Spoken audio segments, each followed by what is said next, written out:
This is the Jack Murphy Podcast. Here's your host, Jack Murphy. Well, apparently all of you hate washing machines. Welcome to the Jack Murphy Podcast. So a couple of days ago, I did a little walk in the woods reel, which I post at the Jack Murphy Podcast site on YouTube and Facebook and other places. And normally one of those will get about 1,000 views or so. Last night, I looked at it, and it was 55,000 people. This morning, it's over 60,000. And all sorts of comments about how crappy washing machines are. And yeah, it's a common problem that people have. And most of it is due, again, to federal regulations.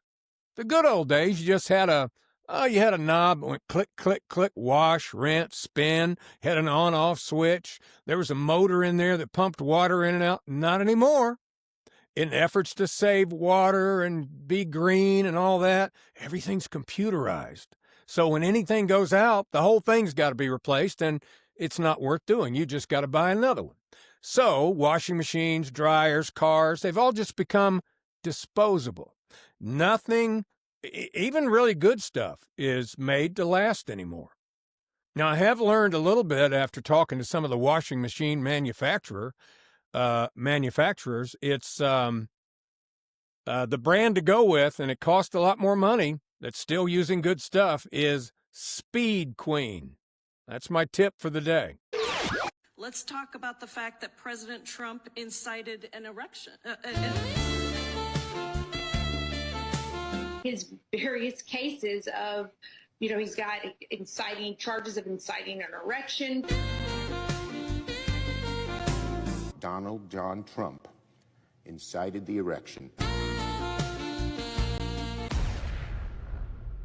By the way, day 59 of the AI3 Atlas comet countdown, day 59 until it arrives, and I've got new information today, ladies and gentlemen. I saw an interview yesterday, again, with Avi Loeb from Harvard, the astronomer, and it was pretty fascinating. He's on television pretty much every day talking about this comet because he's been tracking it for a long time. But get this. I've told you a lot about it already, but in 1977, I was 19 years old. I'm 67 now. In 1977, astronomers around the world recorded this radio wave, this blast radio signal that came from somewhere in interstellar space. They didn't know exactly where, but they knew it was loud. It was a big wave, a big signal that they received. Never did figure out where it came from.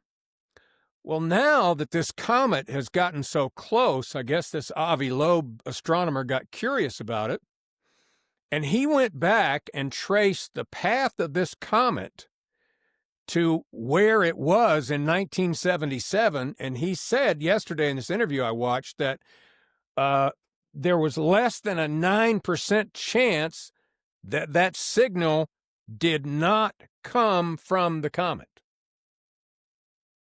Think about that. Now, in 1977, this comet emitted a radio signal, which we picked up. At the time, it was 3 light years away. That's how fast this thing's going. So why would it do that? Why would it send that signal? I don't know. He doesn't know. But it's a crazy, crazy object that's coming toward us. And so I'm going to update you every day. 59 days until it arrives. It's crazy. You're not going to have diarrhea any longer. You are not going to have diarrhea any longer. Let the gifts of healing flow into that woman. Go into those legs and arms, into the organs of the body, into that female area. Well, it seems like these companies, they just don't learn. I mean, if you're a CEO, your job is protect the revenue stream. That's the main job that you have. And why would you go out and do something that has proven to cost every other company that does it their revenue stream? I mean, we've seen it over and over and over. We saw it with Cracker Barrel. We saw it with Jaguar. We saw it with Bud Light. I mean, there's a list of companies we could keep going and going and going, but it's hard to figure out.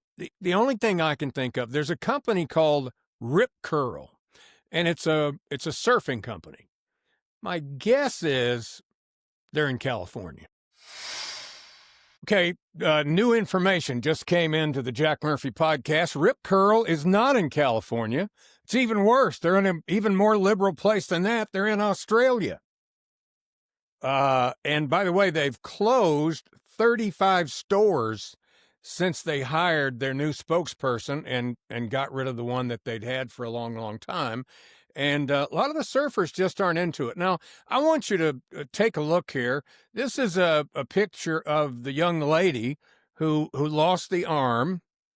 This was, I don't know how long ago. It's 15, 20 years ago that this happened, but you can see. And then we're going to show you the replacement. This is the new Rip Curl woman. So, yeah, you go woke, you go broke. They just don't seem to learn. You would think that they'd see what happened with some of these other companies and they'd learn, but they just don't. I didn't plan it this way, but we seem to have a lot of trans stories today. It just happens. You can't make it up. So I was looking at one of the news aggregators that I read every day, and I saw this story with this picture that caught my attention, and I said, is that a real story? And it's a credible news aggregator site that I'm looking at, and it's a story about Harvard, the Ivy League institution that serious academics around the world aspire to go to. And let me tell you, I don't know if you know, I did a little bit of research on Harvard this morning, but their endowment, which is the cash that they have on hand, is, I think it was $56.7 billion, right in that neighborhood. And they run the Harvard endowment. They, invest that money, and their goal is 8% per year. 8% per year. Right now, they're at 9.6%. So they're bringing in about $5 billion per year. Okay. All right, so we have a special guest that's going to be joining us in a minute. Let me finish up this story and we'll get to it. So anyway, Harvard brings in about almost $5 billion a year off this endowment fund.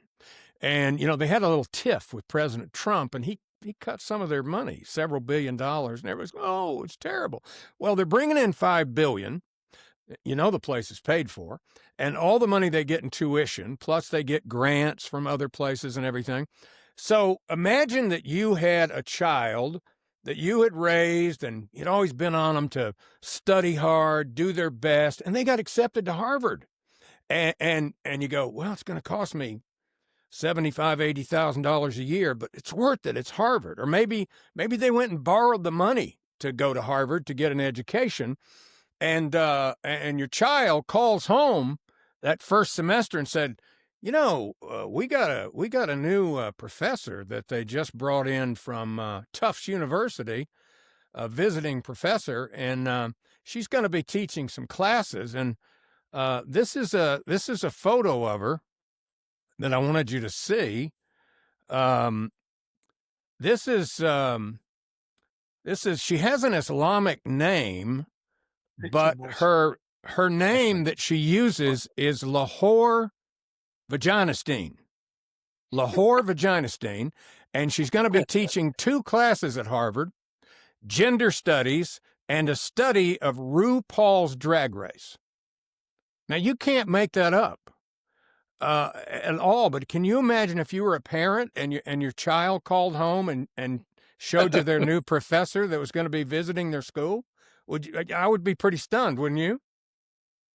She's from Tufts University, but they just don't learn. They just don't learn. So I'm not upset that President Trump's cut some of the funding for Harvard. The Jack Murphy podcast is one of the best podcasts I've ever listened to. There's just one hiccup. It's fake. So joining us today on the Jack Murphy podcast, we've been trying to put this together for a while. A very old friend of mine, Robert Spalding, and his beautiful wife. and they live in Portugal. And Robert and I knew each other. We used to play golf occasionally here in North Carolina. And by the way, and he's from England originally, but what did you do in North Carolina? I couldn't remember. Oh, go on, Jack. I used to run a business which distributed medical hosiery and surgical instruments, things to do with varicose veins. Isn't that sexy? Now, you're originally from England. What part of the UK are you from? I grew up in Suffolk in the east of England. It's a very agricultural area, north of London, east of Cambridge. You know, I'm a huge fan of. I don't know if you've watched it yet, but the Jeremy Clarkson series that's on Prime Video. Have you seen it? I have. So he is so funny. I used to see him on his car program. Yeah, and not so much on his farm program because I didn't live there when he was doing that. But he is so funny. But he's had a lot of problem with the local authorities there where what is that, Cotswolds, yeah. Yeah. He doesn't get along with, he's so funny. His sense of humor is so good. He'll go, everything was going fine with the pigs, but then the hog police showed up.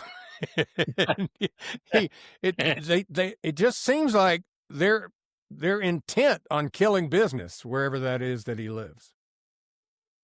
It is true. Cotswold is a very picturesque area where Londoners go to retire, and they have folks go and drive around, look at the countryside. So possibly the odor of pig manure is not exciting for them. Well, so now you told me that you've written a book about growing up in the UK. Is your book out? What's the name of the book? And tell us about that. Okay, the book is not published yet. I've had proof after proof after proof, and it's the writing's the easy part, Jack. Getting it through the proof stage is troublesome, but I would expect it to be published in spring of next year. Okay. It's called Muck and Roses. It's called what? Muck, M-U-C-K, Muck and Roses. Oh, okay. Muck is a pigsty or a horse stall or something like that? It is indeed. It's a double meaning. In the countryside in those days, a good bit of horse muck was good to put on your potatoes or your flower beds. Of course, we didn't worry about E. coli in those days. But it's also the stories are about the good and the bad. So muck as in bad and roses as in good. I got you. Only the other day I was walking behind a fellow with a T-shirt that said Guns and Roses, and I hope I don't. So they stole my idea, I'm sure. But it's stories about growing up where manure is treasured, and Londoners come there and for the peace and tranquility, and then object to the smell of manure and the bleating of sheep and so on. It's like, anyway, you go somewhere new and try to change it back to the way you're used to. Yeah, it's very similar. It's very similar to people from up north moving to the south, and then they get here and say, you know, we did it different up there. Well, go back.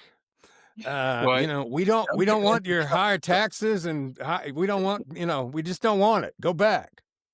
Don't get me into trouble. I want to sell some books. I don't want people to be mad with me. Yeah. Well, no. I think people would be interested in it. So when you retired, decided to retire, the main reason that I wanted to have you on today is we're Facebook friends, and every day you got to go to his Facebook page, Robert Spalding, and every day they're posting these pictures. They live in Portugal, and it's the most beautiful place. And I've seen people on TikTok and Instagram that are in Portugal, but there's a lot of expats in Portugal from the U.S. I assume there's a lot from the U.K. and other European countries, but what's the big draw with Portugal?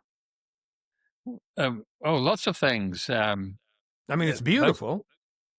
Yeah, most people come for the good climate and the cost of living. Mhm. We came because the people of Portugal are good people. They're honest and they're fair and non-judgmental. They're kind, generous, but they don't take crap. But they're good people, and we wanted to be amongst that, and that's what we've achieved. Well, they look And like the other thing I would like about them. They look like they know how to eat well. The food that you guys post pictures of just beautiful seafood and all kind of just gorgeous food. I have to say, Jack, the food is outstanding. I'm doing all the talking here. I'm sorry, dear. The food is outstanding. We, I step out to the farmers market every Saturday, and there's fresh fruits and vegetables. Mm-hmm. The fruits don't have to be delivered fast, so they're still fresh and juicy and delicious. Right. Now, We've never. do you live like in an apartment, a house? What's the situation? We live in an apartment in town.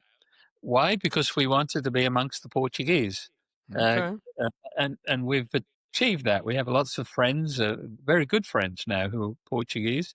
Yeah, I But see. most, You always have. It looks like you always have a crowd over at the house eating, and your wife's name's Diane, right? Yes, yes, And do you have dinner parties and stuff all the time for people? yes, we do. We do. It's, Yeah. when we moved here, we were told don't expect to have people Yeah. over to your house or to go to their house. This is very unusual. Scoot over Well, a little closer. Scoot over a little. There you go, right there. Now, you bet. Yeah. weekly people thing. people would say, "Come over instead of going out. You cook at home." Yeah, That's great. Now, do you speak Portuguese? huge advantage. Robert, you speak Portuguese? We're taking classes, and I'm trying to speak Portuguese. It's It's is it closer to Spanish or Italian? neither really. It's not? Spanish-ish. Okay, because I know in a friend of mine that was from Brazil, and I would hear him talk to somebody back home, and I go, "That's the weirdest Spanish accent I've ever heard." And he goes, "That's not Spanish; it's Portuguese." Yeah. And I guess a lot of countries in South America speak Portuguese. Uh-huh. Mas eu falo português bem. I'm in trouble now for people. I speak Portuguese well. I do not. Diane does, but we have classes every week, Mm-hmm. and we have this wonderful teacher who teaches us the language certainly, but she teaches us philosophy and societal rules, and she's a wonderful teacher. So you guys are just not sitting around going stale. You're keeping your mind and body active. That's good. Yeah, That is true. Yes. we're staying very active. We don't own a car. What? No, we have no need for a car, Jack. So you can walk everywhere that you need to go to shop and so forth. Grocery stores, train station, bus station, all the restaurants, the hospital, the banks, everything within walking distance. So let me ask you: do you think? Let's say you were younger. Let's say it was 30 years ago. Would you rather live in Portugal today or the UK if it was 30 years ago? Portugal. It would have been great to back on. Portugal had a revolution in 1974, and the country was broke, but then it got accepted into the EU, and it's done very well. So the last 30 years would have been a really great experience to see all that change. You know, there's a couple that I rarely watch television, traditional television anymore. I watch YouTube, and I've seen two different couples that did this where, and I think they were both English, but they left England, came to Portugal, and they would buy this old farm. Like there was an old house there with the house is made of stone, and there's a stone barn, and at one point it had been, a working farm where they had animals and they grew stuff and there were fruit trees.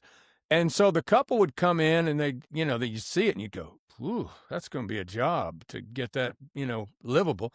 But they did. They came in and, fixed the windows and the doors and the floors and redid the heating and started growing crops and brought it in. And it was pretty amazing process. But they kind of had a little bit of the same thing that Jeremy Clarkson had. Every time they got ready to do something, there was that pesky town council that you had to get everything by, but they managed to get it done. But that is one downer about Portugal. They're very good at bureaucracy. Mm-hmm. And you have to do things with different departments of the government, but they don't talk to each other. So I think Europe as a whole is kind of like that, and certainly big cities in America are like that. I think the EU are really better at that than the United States. In fact, that's one of the reasons the British left the EU, as far as I know, so that they could make silly rules instead of the EU. Right. Speaking of silly rules, I've got a video that I wanted to play for you and get your reaction to, because as an American, I've been to London. I've been to the UK once. I went to London and then went on an 1.5-hour train ride to play golf, and then didn't get to play once we got there because we didn't have the proper shoes. Whoa. And I always assumed that, because they were our big ally and, that was some sort of a democracy, et cetera, that they had freedom of speech in the UK. But apparently I and most of America was mistaken about that.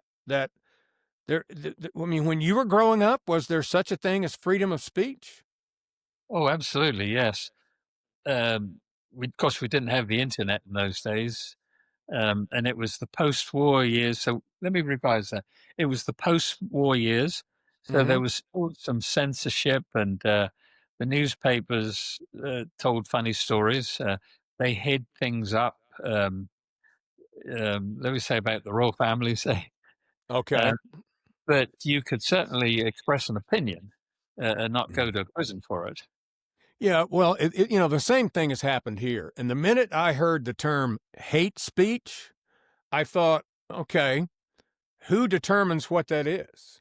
Yeah. That's the whole thing. If I said, boy, you're really bald, Robert, joking around, but I said that on the internet, some bureaucrat could say, well, that's hate speech. That probably made him feel bad, and we're going to have to arrest you and put you away for a while till you get yourself straightened out. Ask you to be cautious. You are referring to the follicle impaired. I'm sure.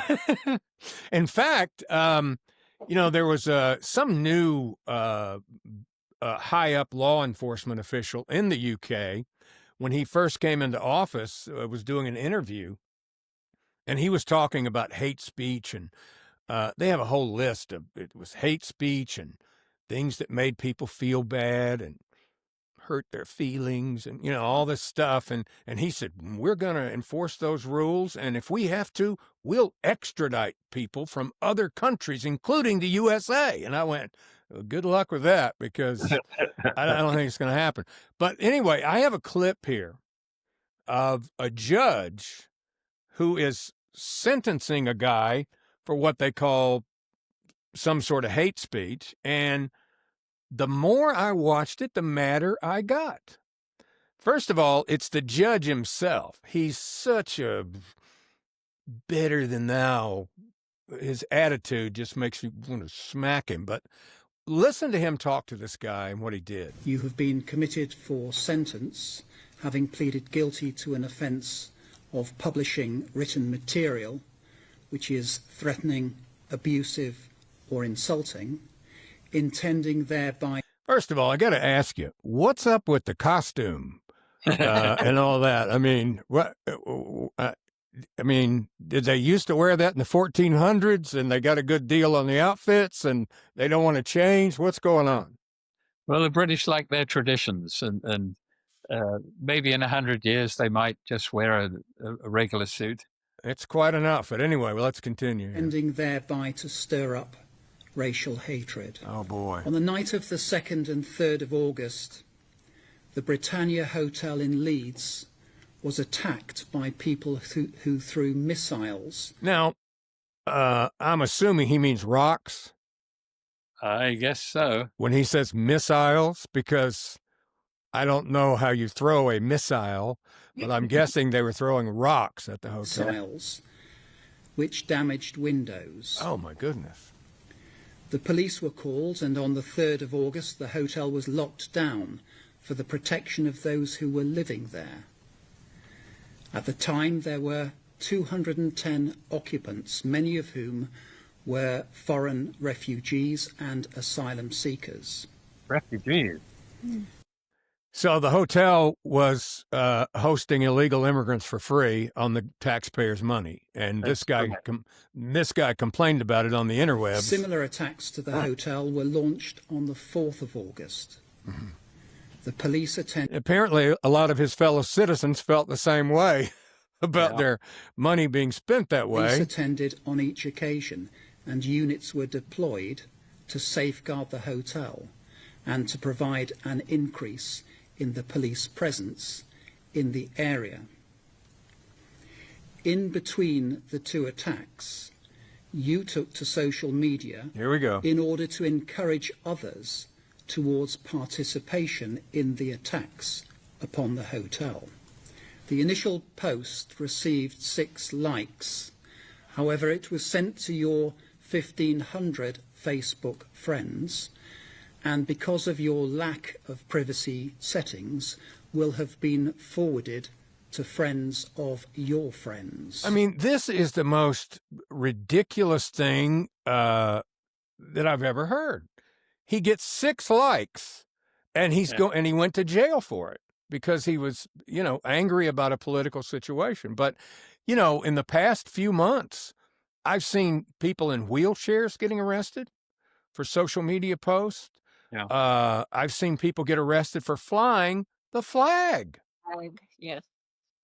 They fly the flag and get arrested. Yeah. And we have the same problem here where people, you'll see people that say, when I see the American flag, I think, I know what kind of people live there. And I think, Americans? What is it? They sit, but it just seems like that whole country has changed almost overnight. And I'm sure it's not overnight. They've lost the way in Britain. Now, recognize, Jack, I haven't lived there since 1974. So, and by the way, that was when the trade union brought down the government. We'll talk about that another time. Right. Britain's lost its way. Both my brother and my sister, my sister's a business person, and my brother fixes houses and rents them, and they've been taxed out of any viability for their businesses. Wow. I had to pay for things like asylum hotels and so on. These folks were arriving in the thousands, as I understand it. Why? Because there's a brochure that says, "Come to Britain, you can get free this, free that, free that," and they just, they have a Muslim mayor in London, and the I guess the British government just hired a new a lady. I don't know what the title was, but she's in charge of immigration and naturalization. And on her first day, like 1,500 of them came across the channel on boats, and she welcomed them. Yeah. And like, well, I think the immigration and naturalization is you're supposed to have some control over that, not just let everybody in. But I don't think it's a lot different than the southern border has been here for a number of years, where they just open the border and let everybody in, and they don't really think through the consequences. Yeah. I think the only difference is that Britain is kind of short of money, and this is a huge burden, and the Brits have had enough. Well, we're pretty short of money here too. I think we have a $36 trillion deficit right now, and in a lot of these major cities, New York, Chicago, Los Angeles, San Francisco, Seattle, Portland, they've used a great deal of the city's resources to take care of these people, putting them up in hotels, giving them cash cards and EBT cards, everything they need to survive. And who would want to go work when you were getting everything for free? And so the money that's supposed to be going to public transportation and their other programs, they spend it there. And then for a long time, they were able to go to the federal government and go, hey, we need a few more billion. They go, okay. They just give it to them. Well, that gravy train has stopped. And so in a lot of these cities, they've got big, big problems, particularly Chicago and New York. Lord only knows what's going to happen there when this Mondami character, if he gets elected, and it looks like, it's a foregone conclusion that he's going to be the next mayor of New York. So I don't know what's going to happen. We cannot allow this to be considered normal. This is shocking. Look at that guy, how handsome he is. I'll kiss him. Not with a lot of enjoyment, but that's okay. Well, all these things are bad for the UK, but there's something even worse, Robert, that you and your wife both may not be aware of that I want to share with you. I'm glad you're sitting down because this news may come as quite a shock to you. When President Trump first got elected, there were a lot of celebrities in Hollywood and New York, and they all said the same thing. If Trump gets elected, I'm going to leave the country. Yeah. And, almost none of them did it back in 2016, the first time. The Alec Baldwins of the world and those people. And people would catch them out in New York, and they'd go, hey, I thought you were leaving. And they never do. But this time, when he got reelected, same likely suspects all said, we're going to leave the country. Well, Ellen DeGeneres and Portia actually left the country, and they moved to the UK. Yeah. And she bought apparently she's really good with real estate. So she buys a big place, I think in Cotswold, some big farm out there, and they're living there, and they weren't going to come back until Trump got out of office, but they're breaking up now. Oh, dear. Portia and Ellen are breaking up, and who would have saw that coming? Because Portia Ellen's my age. She's 67, and Portia's 52. And Portia said that, there's nothing to do there. It's just ride the horse or go tend the garden or, drive 30 miles into town to go to the shop. And she goes, and Ellen just won't let me have any time to myself. She's just so clingy and jealous, and there's nothing to do here. I can't take it anymore. So she's left Ellen. So now it's just Ellen. And I would guess that Ellen won't survive in the UK on her own. She'll be probably coming back to Los Angeles in the near future. So there's probably going to be one big estate for sale in Cotswold. You might want to tell your relatives to keep their eye open for that to come on the market. Hope there's no pig manure then near her house. Maybe she moved to Ireland with Rosie O'Donnell. Yeah, that's another one. Rosie O'Donnell leaves and goes to Ireland. I see her more now than I did when she lived here. She's on social media every 5 seconds with something. She is just obsessed with Donald Trump. I mean, she cannot stop. And it looks like it's aged her 50 years. I don't know if you've seen her lately, but she looks 50 years older than she did 20 years ago. And she just, every day it's something about Donald Trump. Donald Trump. The latest thing was there's a thing where they come on and they go, black out the system. Black out the system. Black out. And I said, what the hell does that even mean?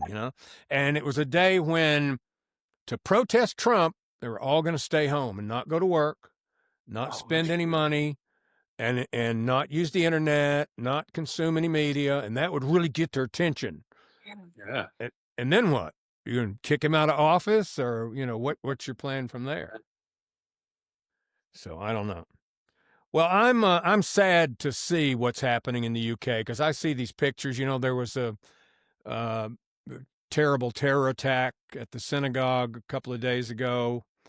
This guy with an explosives vest killed a couple of people, stabbed them, and then he was killed, and it just seems to be never ending.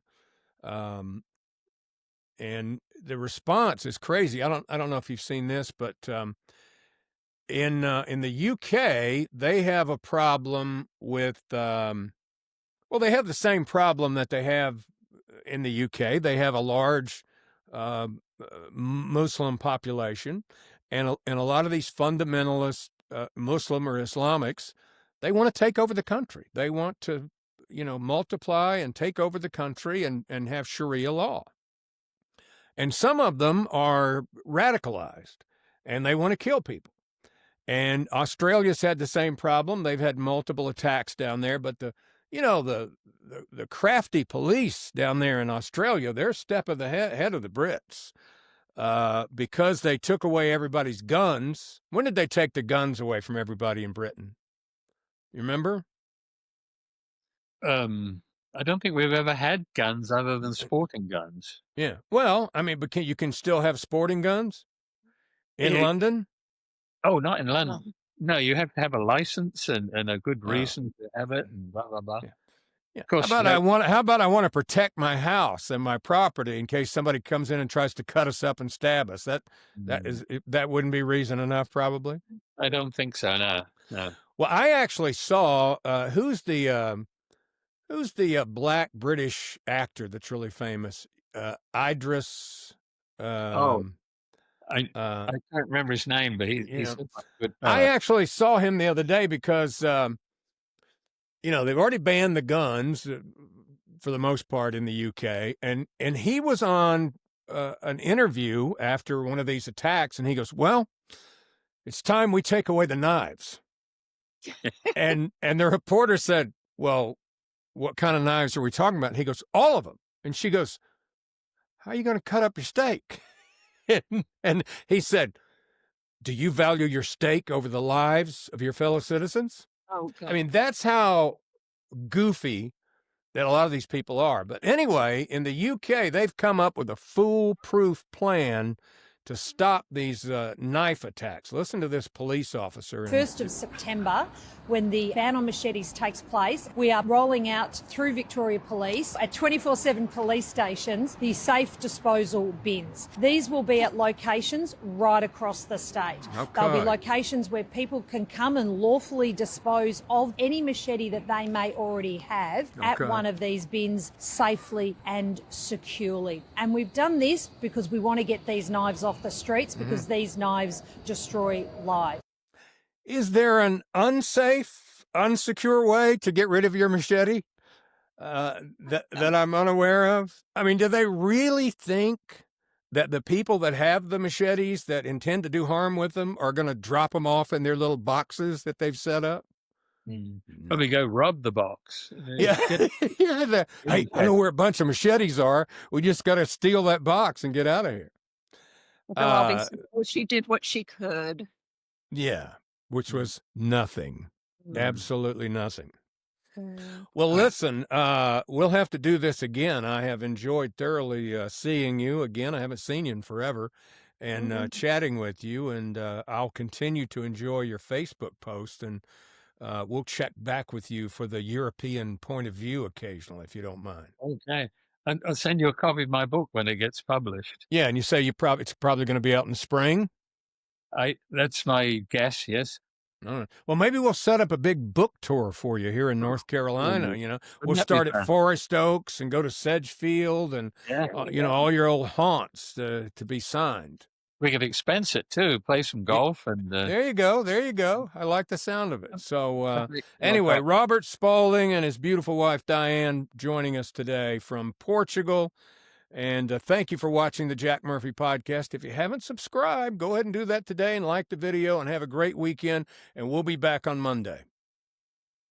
Cheers, old friend.